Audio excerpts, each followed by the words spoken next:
Hi, my name is John Smadek, and I'm going to talk to you today about theory of constraints in a repair environment. Theory of constraints was developed by Ellie Goldratt, and what it is it's a system of evaluating a process, locating the constraint, and then solving the issues of that constraint to improve the efficiency of the process. And I've used it to improve a number of different type of processes, everything from production to repair to even administrative processes. And it was made popular in a book called The Goal. The Goal was written as a novel, and it's a good way to learn about the process without having to go through textbook type language. It basically tells you a story. So let's talk about theory of constraints. I'm going to give you just a quick overview of the 5 steps. Identify the constraint, exploit the constraint, subordinate and synchronize to the constraint, elevate the performance to the constraint, and then repeat the process. And we'll go into more detail in just a moment. Our example is going to be an unmanned aerial system. And what that is an aircraft and a ground control station, and then a number of parts that they have in the field to repair and refurbish the aircraft or the ground control system if need be. And they'll use their parts that they have, and those are owned by the customer. And then when they remove the old part, they'll send that back to the OEM to get repaired. And we're going to talk about the repair of those parts. The process, once those parts get to the repair facility and we induct them into the ERP system, we're going to tear them down, also known as disassembly. We're going to clean the parts. We're going to have some engineers evaluate them. They want to see what's going on inside the parts, see why it broke, or if there's something that's an impending problem that may be coming up. Once they've evaluated, they provide information to material control.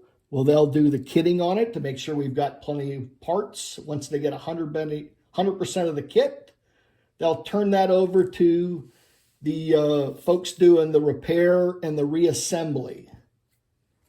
And then once it's reassembled, they'll test it.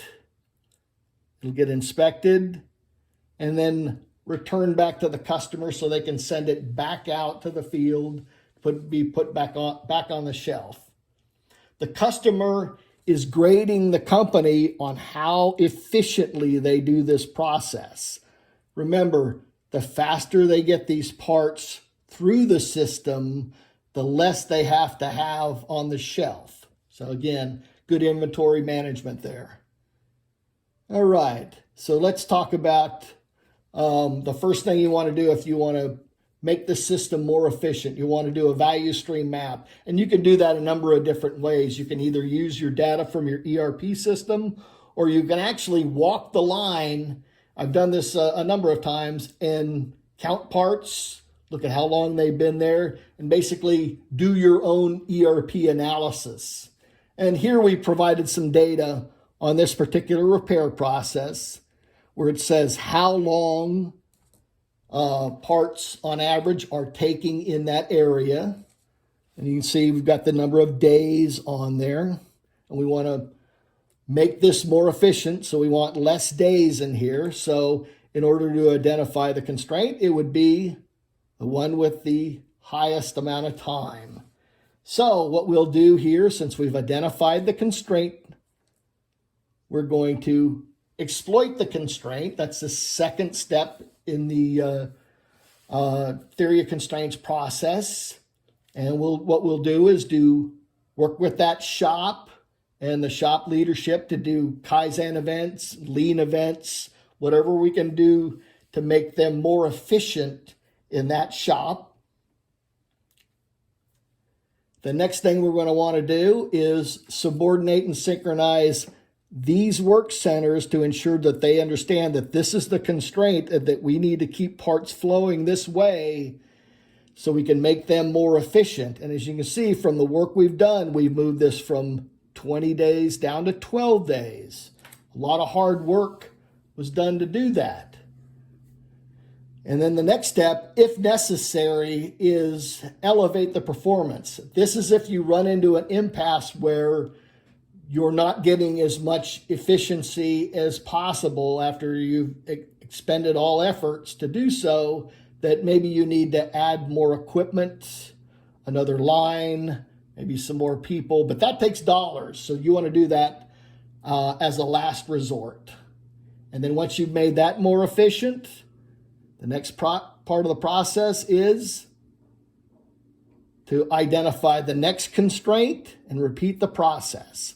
So it's just a continuous process of improvement. Great tool. I've used it, like I said, a number of times, and we've gotten some great results out of it. Usually with the first processes, you can get anywhere from a 40 to a 70% improvement in your efficiency, and do better for the customer because they're dependent on you. All right, those are the 5 steps of theory of constraints. So now we're going to do a retention test. And I provided you sheets via email that for you to fill out. And it's very simple. I'll give you 15 seconds to do your work. What it is, I want to know the steps of the theory of constraints process in order. Okay, that's 15 seconds. Okay, now we're going to go over the answers. Ready? Identify the constraint. Exploit the constraint. Subordinate and synchronize to the constraint. Elevate the performance to the constraint. And then repeat the process. Let me know if you have any questions or if you'd like to talk some more about theory of constraints. And have a good day. Thank you very much.